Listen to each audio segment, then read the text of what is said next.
Greetings, everybody, and welcome to the Media Files. This time we have a continuation of a few Blu-rays that I've already reviewed, but we finally have the next one in the series. Oh yeah, um, Schwarzenegger said, "I'll be back," but it ain't no Schwarzenegger. Oh no, we're talking about somebody else that goes, "I'm thinking I'm back," and you should know who that is by now.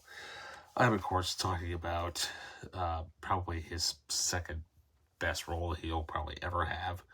We have Keanu Reeves in John Wick Chapter 4. And we're going to review this today on the Media Files. Welcome back. Alright, so John Wick Chapter 4.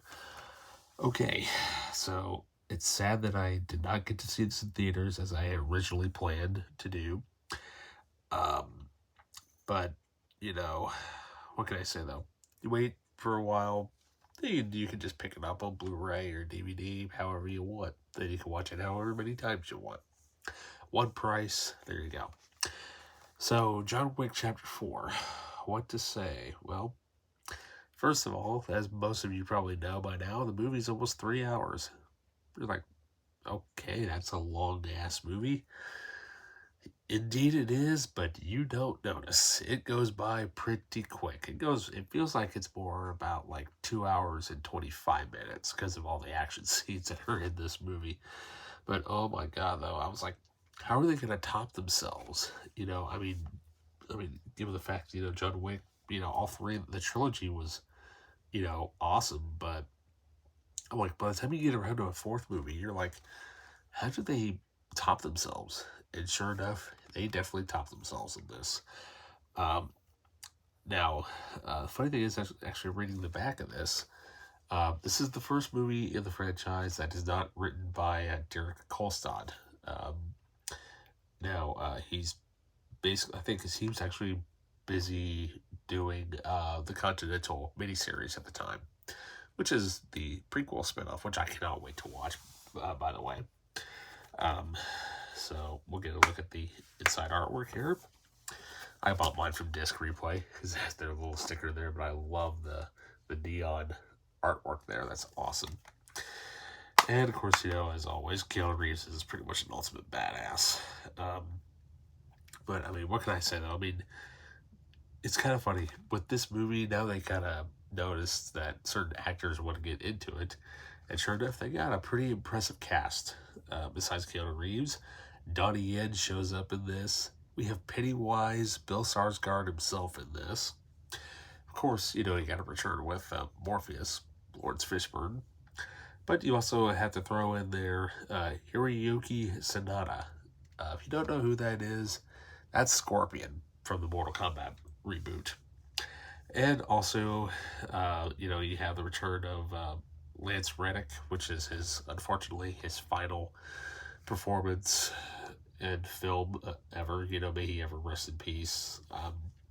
It would have just been awesome if he had teamed up with John one more time. Then we also have obviously the return of Anne McShane as I can't remember oh god, what is his character's name? It's driving me nuts. As a young Winston, or as Winston. But then you have actor Scott Adkins, who basically he's the guy in the fat suit, basically.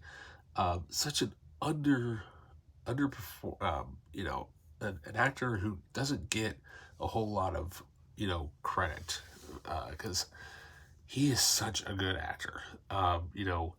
Because he's mainly known for doing a lot of like they call B movie, martial art movies like the Undisputed series. As the character of Boyka. He's the tax collector, the collectors, the Universal Soldier, Regeneration, and Day of Reckoning.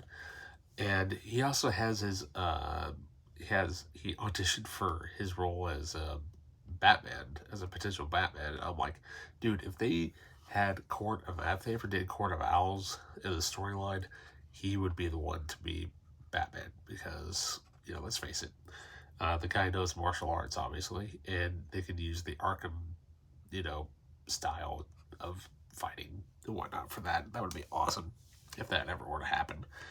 But let's just say that Keanu Reeves just once again knocks it out of the park and does awesome fight scenes with stuff that we haven't really seen in movies a whole lot of. Um, for example, he's fighting one guy, and the only weapon he has is nunchucks, and he just literally takes the one end of the nunchuck and just starts rapidly beating on the guy's face, and you're like, oh my god, that's gotta hurt.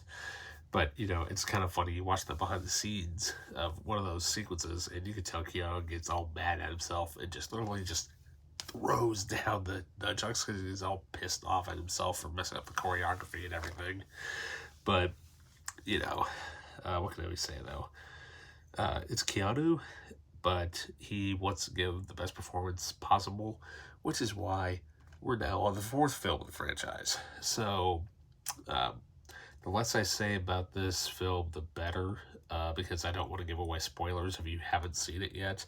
But what you do need to do, you need to watch the first one and then work your way up, because it's literally all, continuity. It keeps going and going and going and going, and there you go. But I tell you what, though, this thing is loaded, absolutely loaded with extras. So let's go through all of that, shall we? First of all, we have Chad and Keanu through Wick and Finn, Train Like a Killer, Make a Killing, The Psychology of a Killer, The Blind Leading the Fight, Suit Up, Shoot Up, Packing a Punch, One Killer Shot, Killing at the Speed of Traffic, A Shot in the Dark, In Honor of the Dead, and the theatrical trailers. Yeah, now the Blind Leading the Fight featurette, that's Donnie Yen. That's all about Donnie Yen's character because he plays like a blind guy. Basically, it's like taking his character from Rogue One, but sure, his character what was his character's name? Chute from Rogue One. Instead of giving him a staff, just give him guns and a cane and jacket that's basically bulletproof, and make him blind and wear sunglasses and do awesome ass martial arts. So there you go. Great behind the scenes featurette. And on top of that, I have no idea where they're gonna go with if they do a 5th one, which I'm sure that they might do, because this one ended up being obviously the best one out of the franchise because it keeps making money. I just don't know where they would go with it. But if they don't, this is just an awesome swan song to the John Wick franchise. It's so good.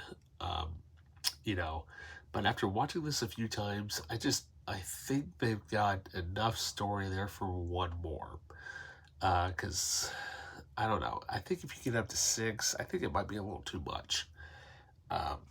But because there's still a few things here and there that I think still need to be resolved. And personally, what I think what would be awesome is if they do end up doing a 5th one, it would be so cool for Carrie-Anne Moss to show up, and basically you have the Matrix Trinity, reunion with Keanu, Carrie-Anne, and Lawrence Fishburne for at least one scene. And then, so there you can have your Matrix, reunion for a brief scene. But, but I think it would be kind of cool, though, if she were to play a villain in the next movie, where Keanu has to fight Kyria, because that's something that we never really got to see in the Matrix movie. So I think that would be kind of cool to see, because we've seen him and Lawrence Fishburne go at it, but not him and Kyria. So that would be kind of cool, if that actually were to happen. But what can I say, though? Overall, you know, what can I say? Easy 10 out of 10. I mean, it's a no-brainer. Just watch it, get it, enjoy it. That's all I gotta say. So with that, don't forget to like and subscribe, hit that notification button, and I'll see you in the next video. See ya.